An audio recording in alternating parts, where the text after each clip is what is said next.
Herzlich willkommen zu unserem 1:1 Talk in dieser Woche mit Rafinha.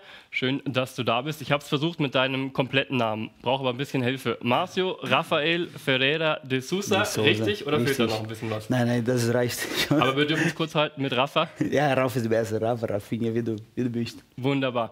Rafa, dann die erste Frage vorneweg. Ich glaube, das Wichtigste, deine Gesundheit. Wie geht's dir? Wir sehen dich schon wieder auf dem Platz draußen. Wie fühlst du dich? Wie weit bist du schon? Nein, ist gut. Nach so lange 4 Wochen, nach dieser Verletzung im Sprunggelenk, bin ich wieder auf dem Platz.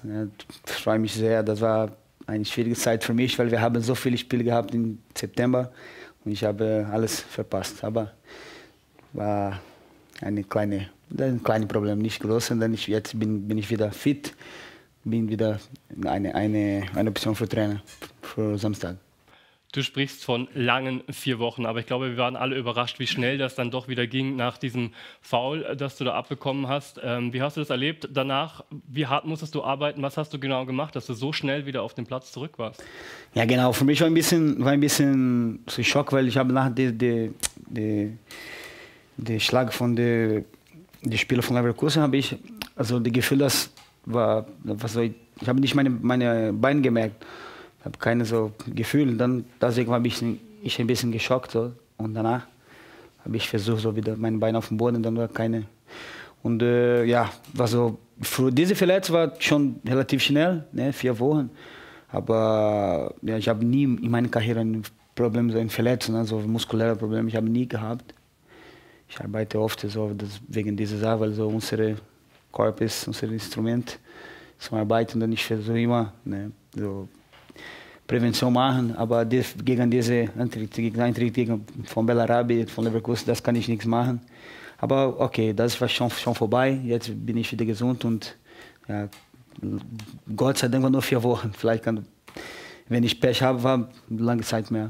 Was war für dich so der herausragende Moment hier in München?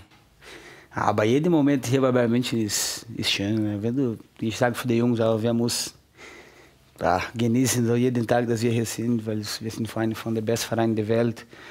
Und wir müssen genießen jede Sekunde hier bei Bayern. Aber ja, 2013 war schon besonders. Ne? Wir haben so viele Titel gewonnen. So, das Triple und danach der Supercup in Europa.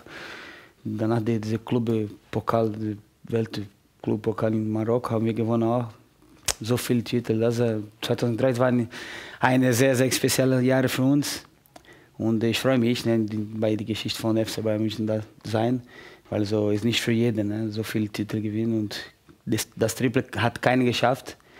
Und ja, ist gut, das bleibt für immer. Wir sind froh, dass du mittlerweile hier bist, aber wir wollen auch noch mal so ein bisschen zurückblicken auf deine Anfänge auch in Brasilien damals. Ich glaube, ganz am Anfang hat sogar der Hallenfußball eine gewisse Rolle gespielt. Erzähl mal, wie das losgegangen ist mit Fußball bei dir. Genau, habe ich mit 6 Jahren, 91, habe ich angefangen in Brasilien Futsal zu spielen. Mit ich habe noch 2 Brüder und noch 4 Schwestern, große Familie. Und meine Brüder dazwischen, das hat auch Futsal gespielt lange Zeit, spielt bis heute in Italien, ist Profi in Futsal. Und ich habe mit ihm war immer dabei mit ihm unterwegs und dann habe ich auch angefangen zum Futsal, habe ich so fast 8, 9 Jahre gespielt. Ging dann weiter in Londrina, glaube ich, für dich. Ich glaube, da hast du dann auch so langsam den Entschluss entwickelt, dass du schon ganz gerne auch Fußballprofi werden möchtest. Zum einen natürlich, weil du das Spiel sehr, sehr liebst. Zum anderen aber auch, weil du, glaube ich, deine Familie gerne irgendwie unterstützen wolltest, finanziell. Erzähl mal so ein bisschen, wie diese Zeit dann für dich war, diese Entwicklung hin dann Richtung erster Profivertrag. Bei Brasilien so ist ganz anders, weil Brasilien ist ein Riesenland, also ist sehr, sehr groß in Brasilien. Brasilien hat fast 300 Millionen Einwohner. Dann jeden Kind will Fußballprofi werden, ne? Hat diesen Traum. Und für mich war auch so. Ne? Ich wollte ein erster Profi werden, das war mein Traum, ne? Fußballprofi zu werden. aber auch in der ersten Linie für meine Familie helfen kann. Ne? Ich wollte meiner Familie helfen, weil meine Mama hatte mit 7 Kindern zu Hause. Ne? Mein Papa war so nicht mehr so dabei. Dann war getrennt, mein Vater und meine Mama. Und dann deswegen, wir haben so nicht so eine gute, wie können wir sagen, Deutsch, eine gute finanzielle, kein Geld. Meine Mama hat gearbeitet allein und mit 7 Kindern zu Hause. War nicht einfach. Manchmal hat uns die wichtige Sache zu nehmen, was zu essen war ein dieses Problem für uns. Das ist meine Zeit als Kind war nicht so schön, nicht so wie jeden Kindertraum, aber trotzdem habe ich immer weiter trainiert, immer weiter gemacht mit der schwierigen Situation, dass wir eine Familie haben in Brasilien. Ne? Über Curitiba ging es dann rüber nach Europa. Ich glaube, das war auch nochmal ein sehr, sehr großer Schritt für dich. Du weißt also, was du beim FC Bayern hast, so am FC Bayern hast. Hier wissen, glaube ich, auch alle, was sie an dir haben, weil du eben jemand bist, der seine Rolle auch akzeptiert, der sie immer perfekt ausgefüllt hat und der auch immer so ein bisschen der Spaßvogel ist hier beim FC Bayern, auch immer einer, der für gute Laune sorgt. Rafinha.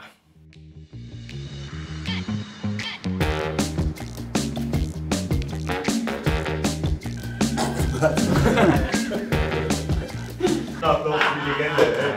Hey, Rafa, das ist Wahnsinn. Eita, moleque!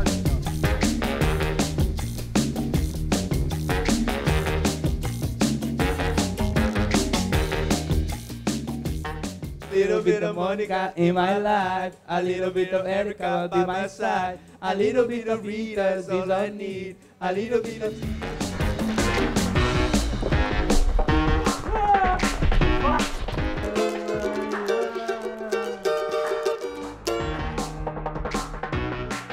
Immer für einen Spaß zu haben, Rafinha. Wie wichtig ist das auch, dass man diese Lockerheit hat in diesem ja doch auch verbissenen Geschäft Profifußball? Wie wichtig ist das für dich? Wie wichtig ist es, dass du das auch weitergeben kannst?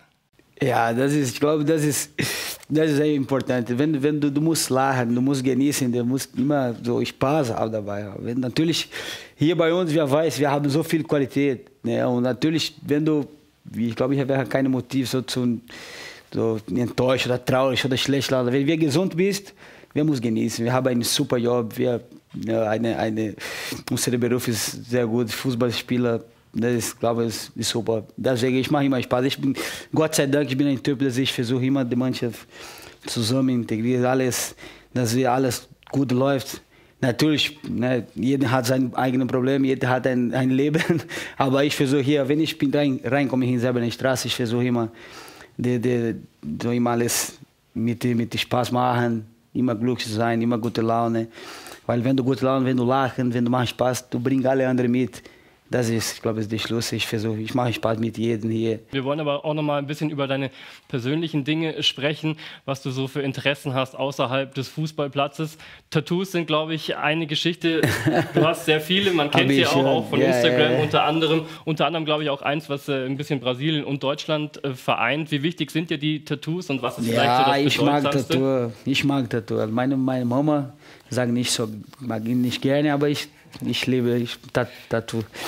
Tattoo ist meine zweite, nach Musik ist meine, ja, auch, ich mag sehr. Aber jede mit einer Bedeutung. Ich mache nicht so einfach einen toten Kopf oder irgend so eine Fische oder solche Sachen. Ich mache immer mit Bedeutung. Das ist Brasilien, kann ich zeigen. Hier, Brasilien, Deutschland, ich. Meine beide Tochter, eine 2009 geboren, 2013. Musik, das ich gerne höre. Das ist mein erstes Haus in Brasilien. Mein erstes Haus.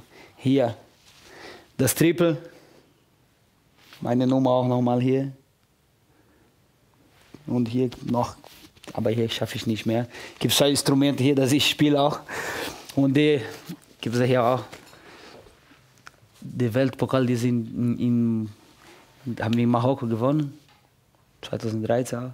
Für Deutschland, für Europa ist nicht so wichtig, aber für uns, für Brasilien, dieser Titel ist der größte, was es gibt. Und hier, die schönste, das Krone, 2013, Champions League-Sieger.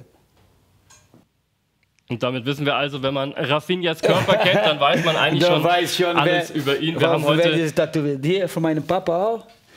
Hier gibt es einen Papa, hier sind die 6 Meisterschaften, das haben wir gewonnen. Hier auch die Titel für Bayern. Papa, mein Vater ist schon gestorben, deswegen habe ich dieses Tattoo hier gemacht. Hier meine Mama. Ja. Mama, ich liebe dich und Papa, für immer, ich liebe dich.